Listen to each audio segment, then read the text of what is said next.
yo no tuve en mi infancia, digamos, contacto directo, digamos, con esa literatura dedicada a niños y niñas, por ejemplo, los cuentos de hadas. Yo no conocí eso en esa primera infancia, vamos a decirlo así, porque nosotros éramos unos niños que estábamos muy ocupados jugando. O sea, teníamos árboles frutales, íbamos al río, bueno, una serie de contactos directos con la naturaleza. Y sabe, Miguel Armando, que lo importante que es eso, ¿no? O sea, yo considero más importante eso, el juego, la participación, el contacto directo con la naturaleza en un niño, más que inclusive tener un libro de cuentos de hadas al lado. Yo no estoy comparando una cosa a la otra, son cosas circunstanciales también. En otros momentos, el libro, el cuento para niños es fundamental en ciertas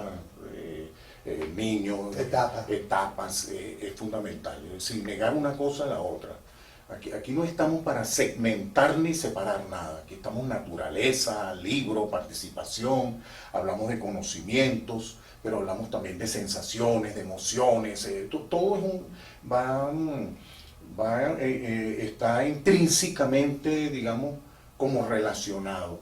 Entonces, fíjate, yo allí tuve una buena infancia, la escuela, el liceo, y allí, sobre todo en el liceo Eduardo Blanco, a quien tengo que agradecerle muchísimo, a algunos profesores, algunas profesoras, como la profesora Solmari, que me dio clase a mí en secundaria, y me inició pues en todo esto de la literatura en ese primer momento. Y un profesor... ¿Ese fue como tu primer acercamiento a la lectura? Sí, más o menos por allí, porque fíjate, después comienzo a hacer teatro con un profesor, entonces me inicié en el grupo TELET, Teatro Experimental del Liceo Eduardo Blanco, montamos una obra, por ejemplo, de Osvaldo Dragún, se llama El hombre que se convirtió en perro, montamos Farsa y Justicia del buen corregidor de Alejandro Casona, y después me fui a la calle, cuando ya a punto de graduarme de bachiller, y fundé el grupo Tenaza, un grupo de teatro ya diferente, porque éramos unos muchachos ya con ciertas inquietudes de cambiar ciertas cosas del mundo, de esos sueños de la adolescencia, bueno, y que afortunadamente me acompañan todavía, porque yo todavía quiero cambiar muchas cosas y le agradezco a la vida muchas cosas también, pero fíjate, de allí me fui a hacer teatro, reuní unos cuantos amigos y todo, y comenzamos a hacer lo que llaman teatro inmediato, un teatro, digamos, contestatario, digámoslo así, no ubicado en una ideología determinada, sino un teatro más bien que mostraba cierta irreverencia o cierta inconformidad por parte de esos adolescentes, y lo manifestábamos a través del arte.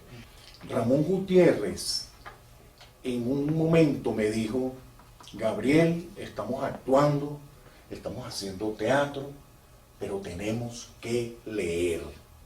Para todas las cosas que uno va a hacer en la vida, hay que leer, hay que documentarse, hay que investigar. Todo, eso es válido para todas las profesiones y todos los oficios. Hay que enterarse sobre el asunto en el cual uno está imbuido, inmerso. Entonces ese amigo, se llama Ramón Gutiérrez, me mostró una colección que son unos libros bellísimos. Yo todavía los veo por allí, que los venden en la calle, en alguna que otra librería, por supuesto, en las bibliotecas están, de la colección rotativa, que son unos libros tapadura. Entonces salían, creo que la colección llegó a 100 libros, y esta persona comenzó a prestarme esos libros. Me decía: te presto 3, me los devuelves, eso sí, rigurosamente, me devuelve los 3, te presto 3 libros más, pero era de la colección rotativa.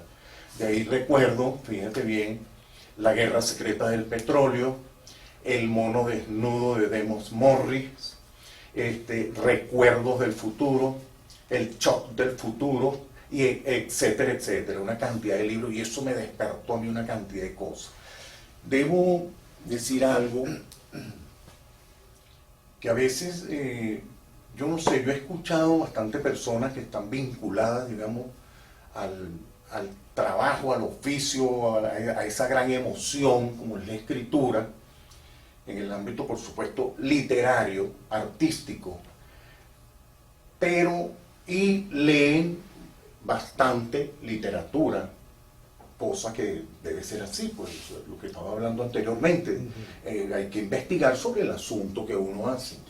Pero este muchacho despertó en mí a través de la lectura y también por mi curiosidad a leer libros sobre ciencias, libros que tuvieran que ver con virus, con bacterias, con antropología, con economía. Me interesaba mucho. A mí, por ejemplo, ese libro, La Guerra Secreta del Petróleo, me impresionó muchísimo.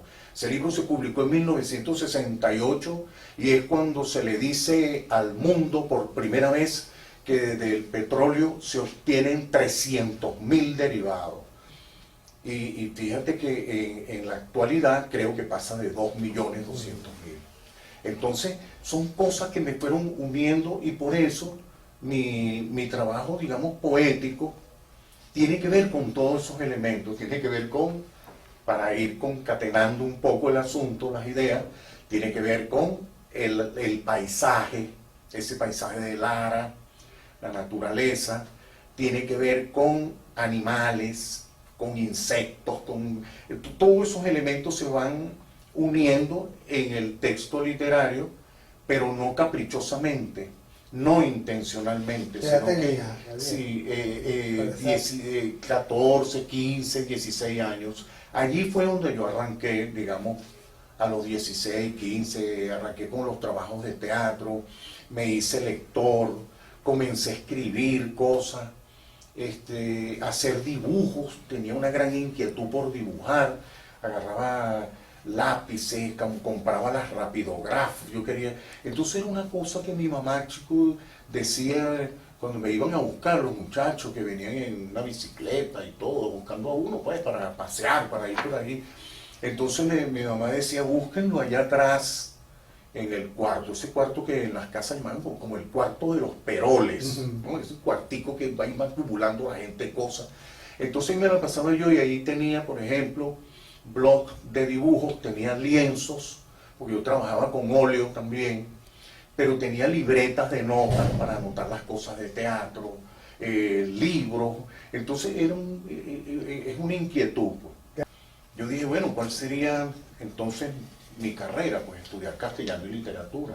Y me fui lleno de sueños para el Pedagógico de Barquisimeto, esperando encontrar allí una conexión con la literatura, para darle continuidad a mis inquietudes, pero más no fue así de una manera amplia, sino que allí con las personas que pude compartir, digamos, todas esas inquietudes, afortunadamente tuve unos 4 o 5 profesores, profesoras, que podían conversar con uno esas cosas, podían decirle a uno, tú vas a estudiar literatura, te vas a graduar de profesor, pero tú tienes inquietudes artísticas, literarias.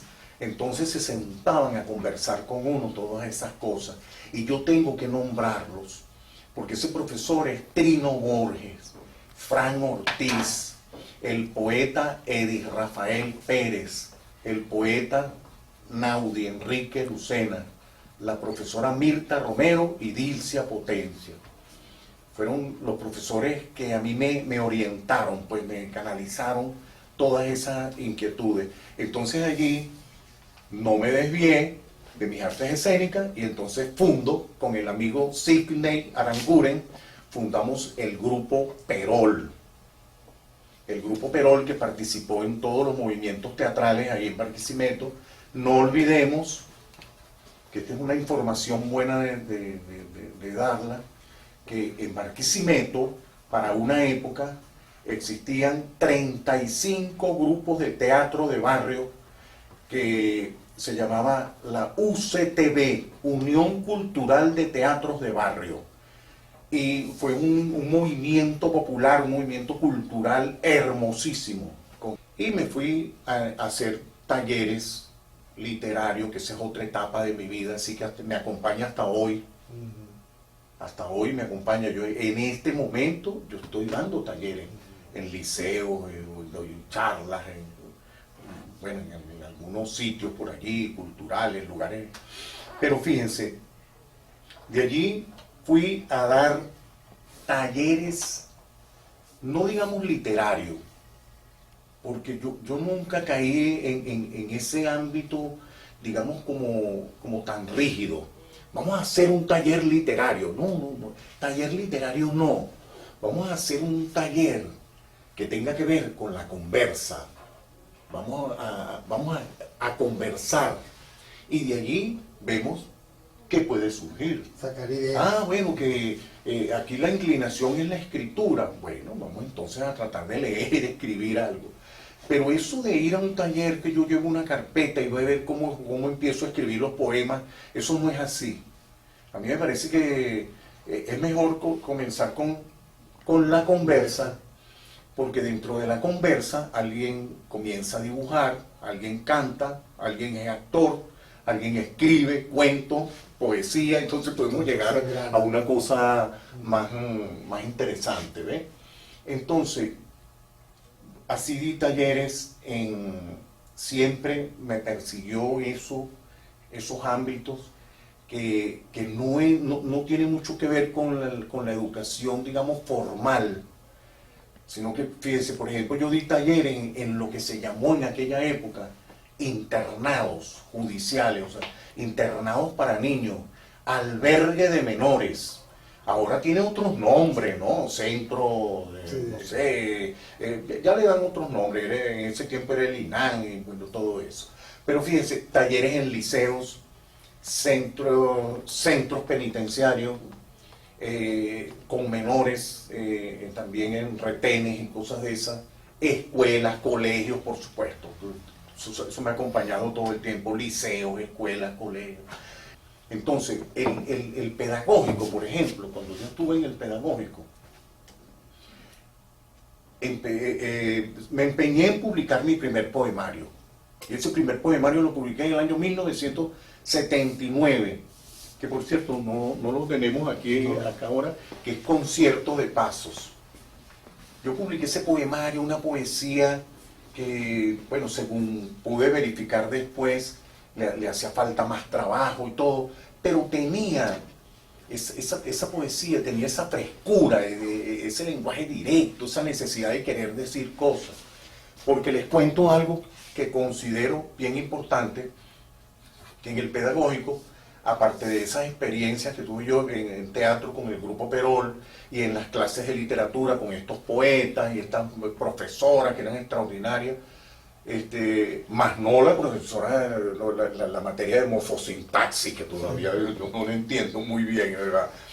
Entonces, después de allí, bueno, tuve una respuesta, me fui del pedagógico en un momento cuando presenté un trabajo en la Cátedra de Literatura Venezolana, un trabajo sobre Andrés Bello y sobre Rubén Darío. Y entonces yo lo llevé así manuscrito, y en lugar de escribirlo en prosa, lo escribí en verso. Entonces el profesor de la Cátedra de Literatura Venezolana escribió sobre mi trabajo. En la Cátedra de Literatura Venezolana no pretendemos descubrir poetas. 20 sobre 1, 1 sobre... Yo no sé cómo es eso, pero era 0,1. Eso sí estoy seguro. Sí, eso estoy completamente seguro. Yo vi un 1 y un 20, entonces tiene que ser 0,1. 0,1 sobre 20. Exacto. Es una cosa así. Entonces, la respuesta digamos, no, eso fue, se hizo una asamblea donde llamaron al profesor, a todos los estudiantes de literatura, del pedagógico, todas las secciones, profesores, poetas, que se formó un escándalo. ¿Cómo es posible que le coloquen 0,1 sobre 20 a una persona porque escribió unos versos? A ver, digo yo, interpretando, a Dios, llamar a la persona y decir, mira, ese trabajo tú no lo puedes hacer así, yo te voy a orientar y todo, pero no calificar un poema en cosa tan grave que pueda hacer una persona. Imagínense ustedes si nosotros nos empeñamos en eso y estos poemarios que están por acá, yo le coloco, este tiene 15, este tiene 16, el otro 11, aquel tiene 11, el otro. Entonces no puede ser. Entonces, ¿qué pasó? Me fui del pedagógico y me dediqué a algo que yo quiero hacer hincapié en eso. Me dediqué a hacer un trabajo que yo lo llamé juglaría para niños. Es el trabajo de un juglar para los niños en las escuelas. Entonces recorrí 72 escuelas en todo el estado Lara. De eso conservo aproximadamente unas 70 diapositivas que gustosamente las voy a traer, ¿no? para la colección, para el archivo audiovisual, claro. Porque entonces, ¿qué pasa? Iba a las zonas rurales, escuelas de Quíbor, del Tocuyo, Carora, Barquisimeto, Sanare, Humocaro Alto, Humocaro Bajo, Guarico. Entonces me recorría todo eso con un bolso. Yo era así como un hippie, ¿no? Un hippie del arte, pues. Ajá. O sea, me montaba mi morral, entonces me iba en un autobús a hacer teatro. Y entonces en ese momento yo no tenía apoyo. Tenías cabello, ¿no? Sí, okay. Cabello y un joven lleno de fuerza. Entonces, en ese momento yo no tenía apoyo. Eso es un trabajo que no se entendía tan fácilmente. Más bien uno en algunas escuelas uno tenía hasta ciertas contradicciones. Entonces yo lo que llegaba y le decía a los directores de las escuelas, señores, aquí estoy yo que necesito hacerles algo de teatro a los niños y a las niñas de esta escuela. Sin embargo, me invitó alguien a participar en Caracas y me vine con un maletincito nada más y todo. Voy a hacer teatro, voy a hacer vida y un loro.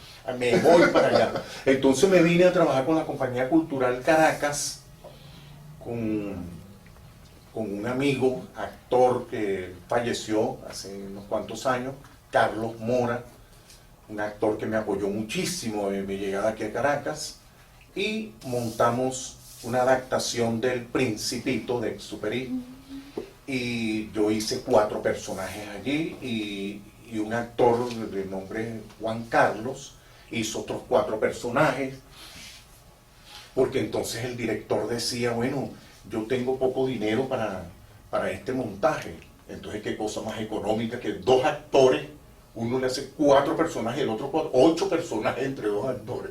Por ejemplo, yo hice el matemático, el rey, el aviador, el geógrafo, y así participamos dentro de esa obra. La montamos en el CELAR, el Centro de Estudios Rómulo Gallego, la montamos allí, pasamos 18 funciones. Entonces, bueno, por ahí fueron pasando cosas. Llegó un amigo, un poeta amigo mío que trabajó aquí en la Biblioteca Nacional por muchos años, el poeta Lázaro Álvarez, y me dice, Gabriel, yo que te conocí en Barquisimeto, tú haces teatro, yo quisiera ofrecerte, yo no sé, hay una pequeña oportunidad en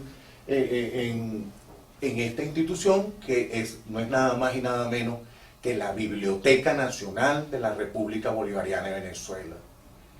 Y llegué, cuando estaba en Bolsa, San Francisco, Lázaro Álvarez me lleva a hablar con un señor extranjero, pero que había hecho vida aquí en Caracas por muchos años, que es el gran maestro erudito en libros antiguos, como lo es Iván Drenikov.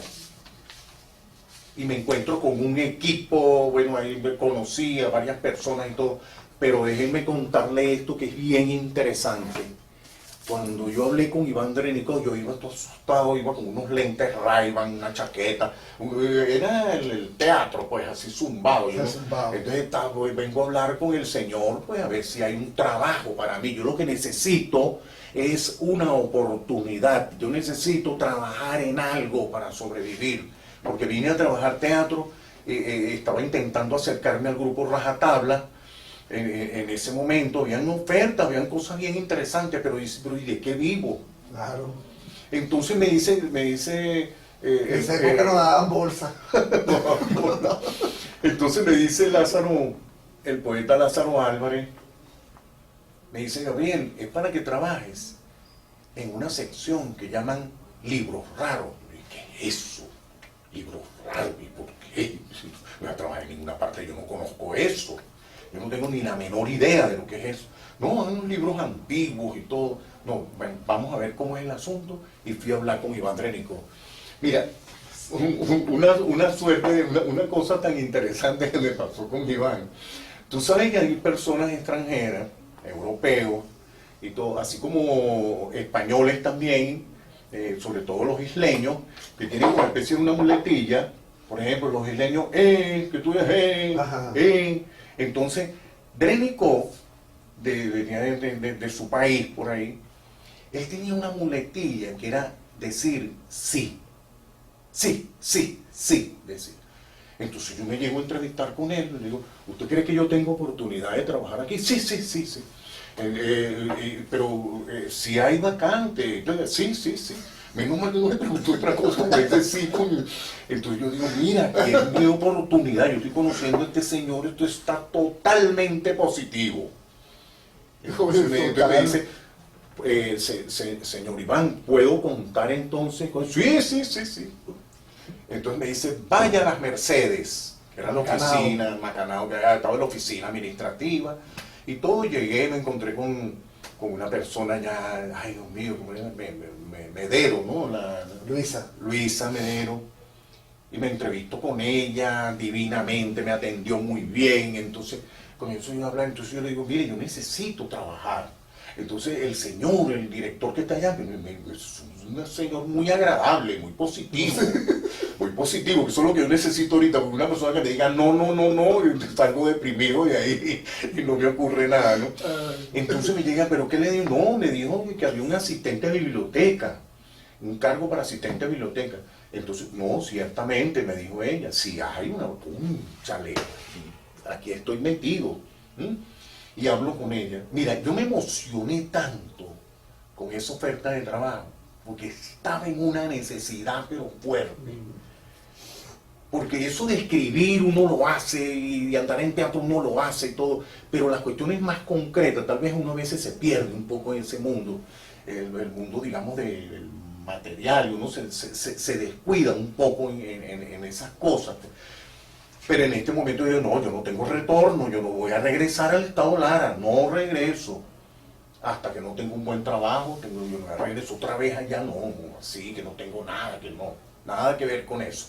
Entonces le dije a la señora Medero, le dije, mire, yo estoy tan ungido de eso, de conseguir un trabajo, y yo sé que lo voy a hacer bien, que si ese trabajo me sale, yo soy capaz de quitarme toda la ropa, sí.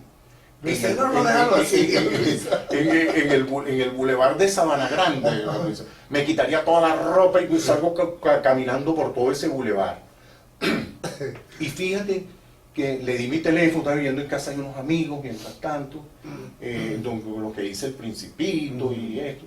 Entonces, bueno, quédate aquí mientras tanto, pues mientras consigues algo, pues, mientras te ubicas. Entonces, bueno, con el pretendiente yo le di el número de teléfono de ese apartamento, y un buen día, chico, me llama y me atiende el amigo, Gabriel, te llaman, una señora, aló, buenas tardes, no, es de acá de la oficina de personal, entonces, Saldivia, sí, mire, puede quitarse la ropa y puede pegar una carrera por todo el bulevar de Sabana Grande, porque su cargo está. Entonces imagínate tú, aquí ya cosas, Dios mío, qué maravilla. Y ahí comencé a trabajar en libros raros en San Francisco. Mira, un libro, eso es bien discutido en el mundo. Fíjate bien, en algunos países lo llaman colecciones especiales, libros especiales, o sea, que tiene unas características que no son ordinarias, pues, vamos a decirlo así.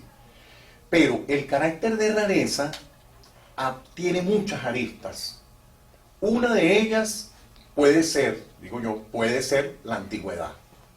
Es apenas una. Eso es lo que se llaman los incunables.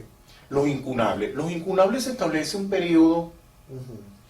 Cada país establece, incunable viene del término del latín incunabula, o sea, está muy cerca del nacimiento, en este caso, de la imprenta. Entonces, los incunables venezolanos, por ejemplo, 1808, que arranca con la Gaceta de Caracas, entonces 1808 a 1821 es el periodo, digamos, establecido por Pedro Grace, por otros estudiosos, que coinciden en eso. ¿Por qué? Se inicia la imprenta en Venezuela y en 1821 está la batalla de Carabobo. Eso es incunable por antigüedad, pero un libro puede ser raro por muchos otros aspectos. Puede ser, por ejemplo, por el formato. Un libro que tenga un formato que pase de 1 metro, un formato mayor, es un libro raro, es un libro sumamente extraño. Y así por otras razones, formato, por circunstancias. Esto es bueno tomarlo en cuenta, mira, porque las circunstancias que hayan rodeado el contexto de un libro, por ejemplo, un libro prohibido, un libro que se haya salvado de una edición, de un siniestro, una inundación, entonces se salva un solo ejemplar, entonces, o 2 ejemplares, esos pasan a ser un libro raro. La colección de libros raros es bien importante porque, fíjate... ¿Y cuál es el más raro de la colección? Sí, mira, por lo menos respecto a antigüedad, hay un libro que tiene los tipos, está en latín.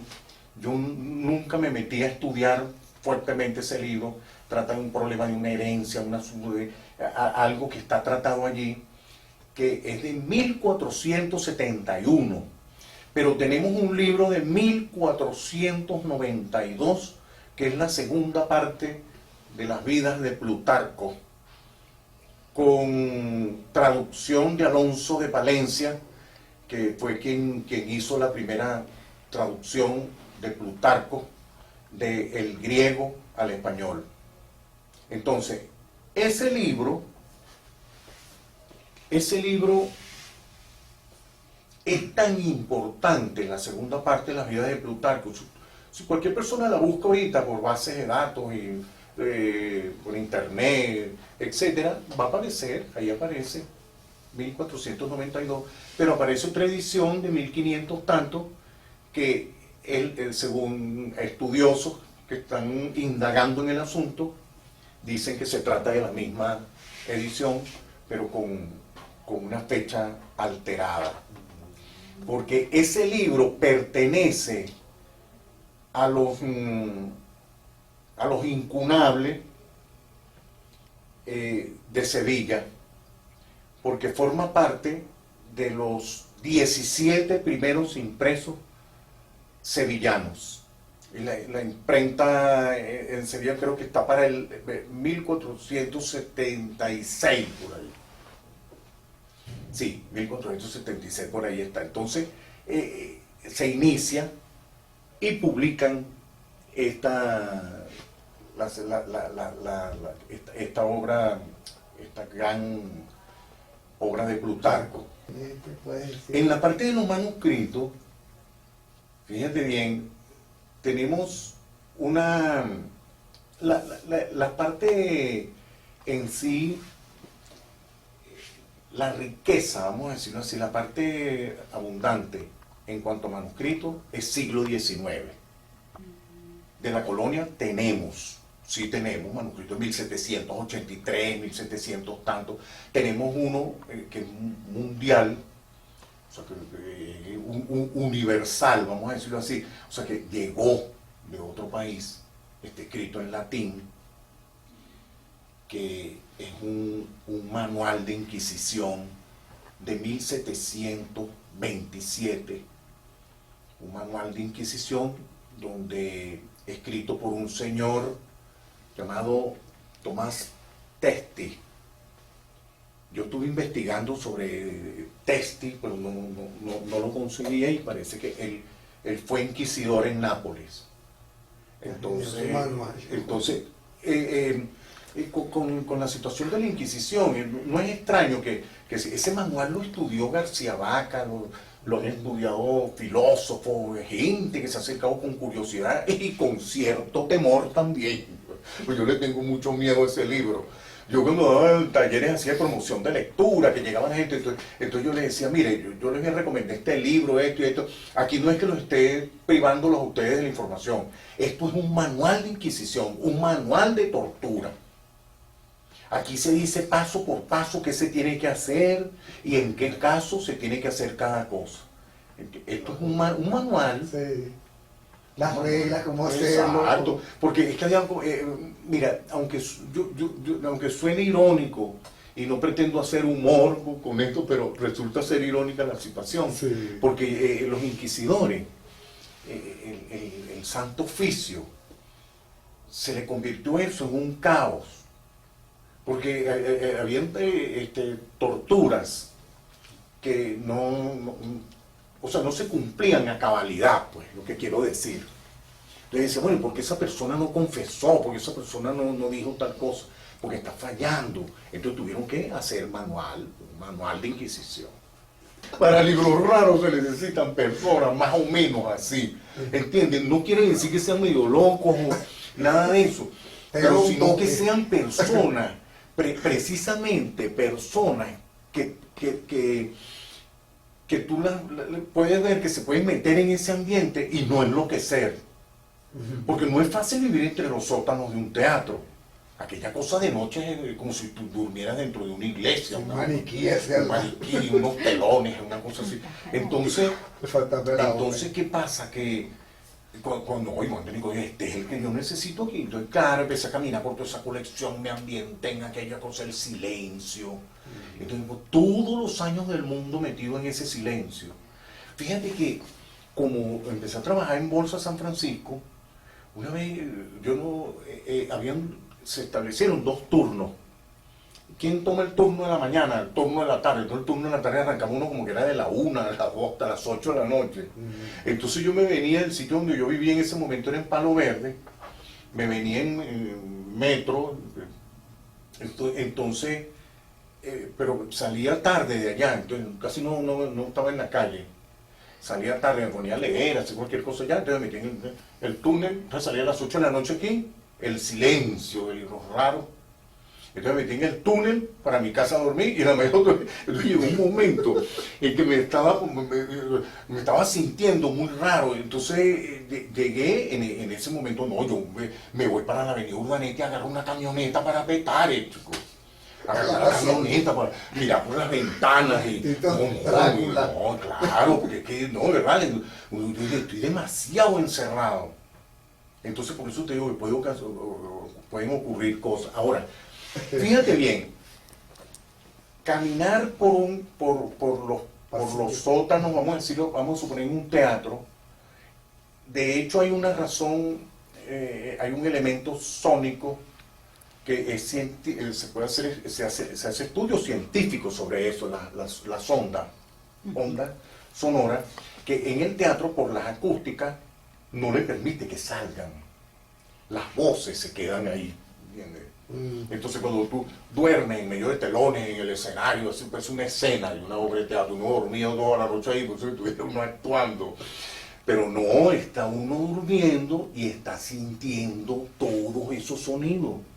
Es como un murmullo. Esas son las ondas sonoras.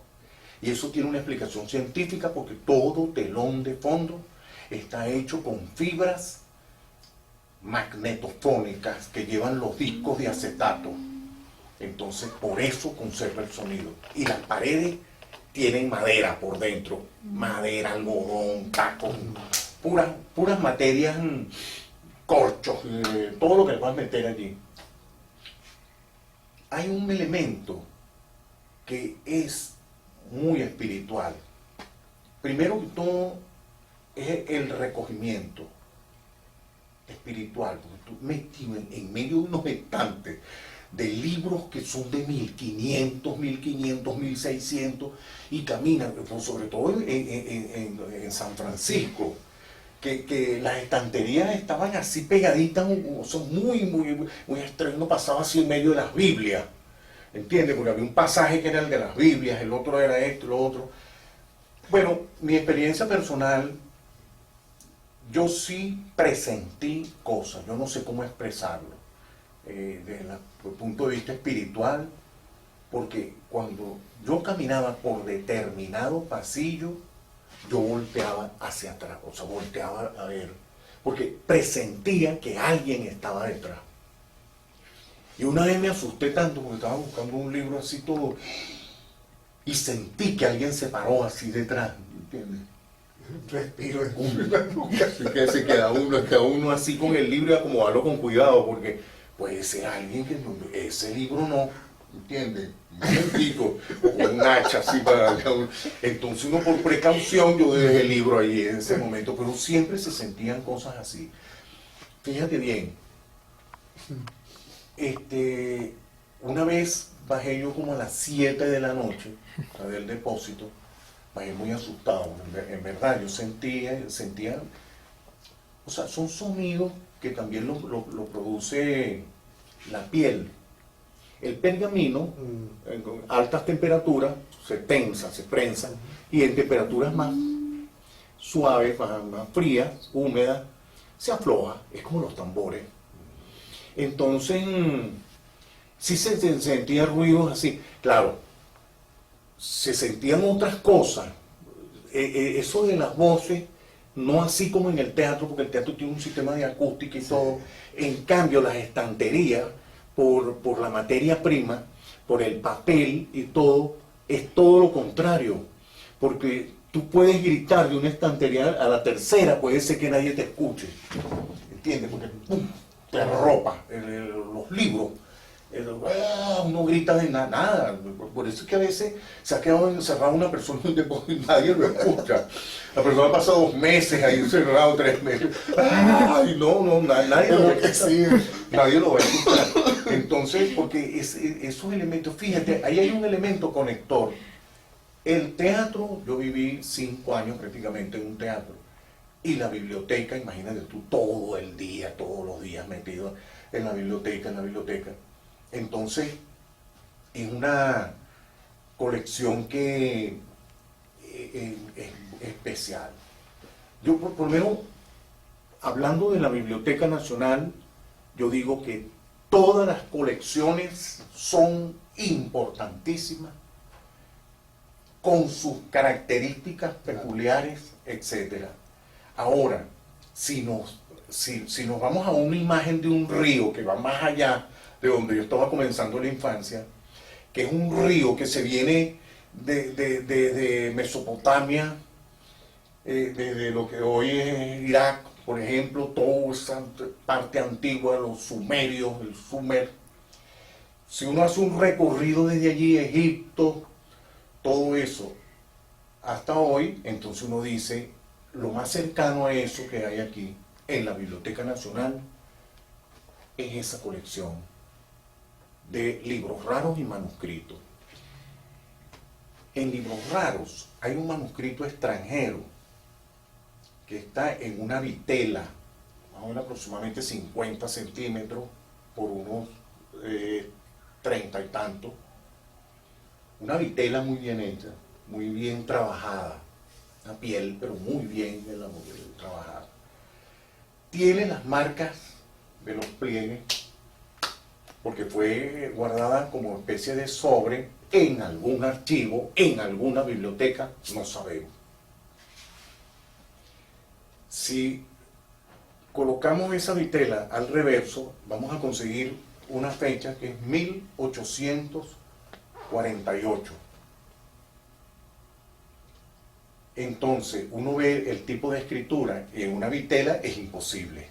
Esto no puede ser jamás. 1848, una escritura, jamás. Entonces, claro, esa nota de 1848 es una nota de inventario. ¿Alguien colocó? Sí, hay uno que estaba haciendo el inventario. Pero en una ocasión, yo me puse a revisar bien en los pliegues, que no se veía bien, y conseguí otra fecha. Esa fecha es 1438. Esa fecha es de la época del manuscrito en el mundo occidental, de la época del manuscrito, porque está mucho antes de los tipos móviles de Gutenberg, que es 1455, esto es 1439. Que tiene, nosotros tenemos, por ejemplo, unos archivos que son una cosa extraordinaria. El de Enrique Bernardo Núñez es un archivo extraordinario. Vicente Gervasi, el de Teresa de la Parra, Ida Granco, Lucila Palacio, bueno, cantidades de archivos que uno dice, pero bueno, para muchas personas eso no tiene como mucha importancia. Una vez le dije a un escritor venezolano, usted no es capaz de donar esa agenda que carga usted, carga una agenda full de apuntes y de cosas. Mire, cuando ya no necesite esa agenda, la puede donar, y eso es importante. Le preguntó, ¿eso es importante? Claro que sí, es importante por esto, esto y esto y lo otro. Una vez llegó un poeta, ya falleció, poeta yo muy querido pues, en el país, por muchas personas lo quisimos muchísimo, que es Armando Rojas Guardia. Armando Rojas Guardia una vez llegó al Libro Raro, aquí, el piso 2, pues, el Libro Raro ahí. Entonces llegó y dijo, yo lo saludé, caramba, poeta, bienvenido, ¿a qué se debe su visita? No, que yo ando estudiando las posibilidades, no sé, más adelante, si puedo traer algunas cosas mías para donarlas. Ay, no, bienvenidos, imagínate tú, bienvenido, pase adelante, siéntese. Ese día hablamos de un libro de Elías Canetti, se llama Auto de Fe, que trata también de un bibliotecario que decodifica escrituras antiguas chinas, etcétera. Entonces me dijo, eso debe ser así como una referencia para los bibliotecarios, un libro que trate de esos asuntos. Pero entonces yo lo llevé para que conociera la colección y le mostré, cuando él me dijo sus archivos, sus manuscritos, le dije, invitarlo, lo pasé para allá. Y le muestro la estantería. Comencé a mostrarle la estantería. Aquí está Teresa de la Parra. Aquí tenemos a Lucila Palacio. Aquí tenemos a Ida Granco. Aquí tenemos a esto. Vicente Gervasi, y le voy nombrando y nombrando gente, todos, o sea, fallecidos, ninguno está. Entonces cuando llego al último estante le digo, Armando, este es el espacio para su archivo. Otro día seguimos hablando del asunto, y se fue.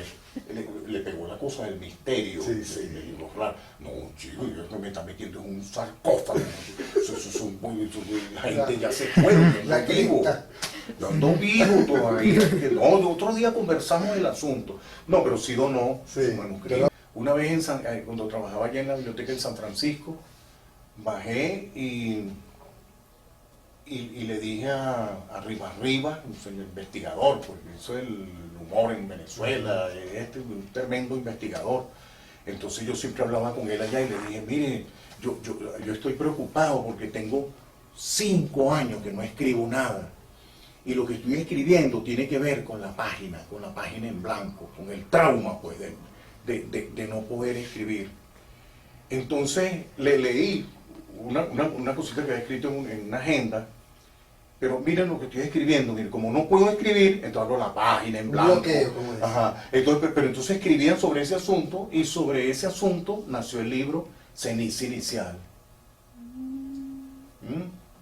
No tengo, mi pulso no atina blanco en la intemperie, no tengo palabra precisa en la imprecisión del poema. Toda verdad se diluye en el blanco incierto de la página. Y por ahí sigue. ¿Ve? Entonces estaba escribiendo. Entonces sobre eso nació. Si todos los poemarios que yo he escrito han surgido una experiencia. Ajá, ¿cómo es ese proceso tuyo, tu proceso creador, tu musa, cómo te inspira? Mira, es una cosa, mira, yo te decía anteriormente que una fusión de paisaje, cruces de cosas, y de ahí es la rareza que tienen los poemarios que yo he publicado. Porque yo publiqué, por ejemplo, Brasa de Sol. Brasa de Sol tiene que ver con la zona xerófila, o sea, todo lo que es Quíbor, el tocuyo, tiene que ver con cardones, chivos. Entonces, y extrañamente, ese poemario lo escribí yo no viviendo en Quíbor, no imbuido en ese paisaje, sino que lo escribí aquí en Caracas, en medio de ascensores y de cosas, y yo hablando de los chivos, y todo eso es otra cosa que a mí como me acompaña la poesía, así, ese cruce de paisaje. Contrariamente al otro libro que hablo de la página en blanco y todo que fue surgiendo así, lo comencé a escribir por allá. Que si se quiere, es un poemario que tiene que ver más con la ciudad, ¿no? ¿Qué sobresale en tu poesía, man? Tu temática así más frecuente? La ausencia. Hay una gran ausencia. Yo siento, una vez alguien me dijo, Gabriel, pero escribe un poema, chicos, una cosa diferente, así. Le digo, no, pero es que hay una gran ausencia, y yo no puedo evitar eso. Y hay como una sensación así también de una gran soledad. Y entonces dice, pero si yo no soy así. Entonces es una cuestión de lenguaje poético, es como, eso sí se mantiene en todos los poemarios. El Confesor, El Corroncho, Ceniza Inicial, Brasa de Sol, Concierto de Paso, hay una gran soledad y una gran ausencia. La poesía para mí me ha dado un sentido de vida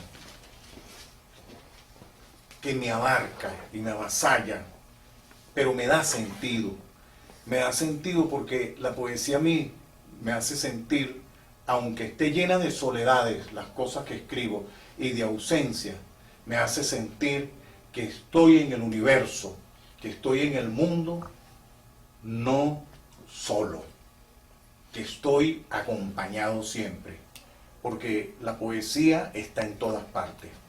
Puede estar en una mirada, puede estar en una forma, en una casa, en la brisa, en un árbol, en todas partes. Por eso no estamos solos. Me despido de esta manera. Los zapatos me esperan. Aunque tarde en levantarme, esperan.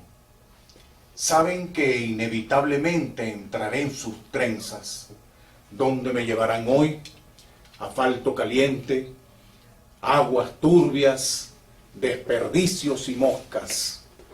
Les gusta el verde, la humedad del jardín, la calma de la plaza. Cómo nos parecemos, hasta en los caminos equivocados.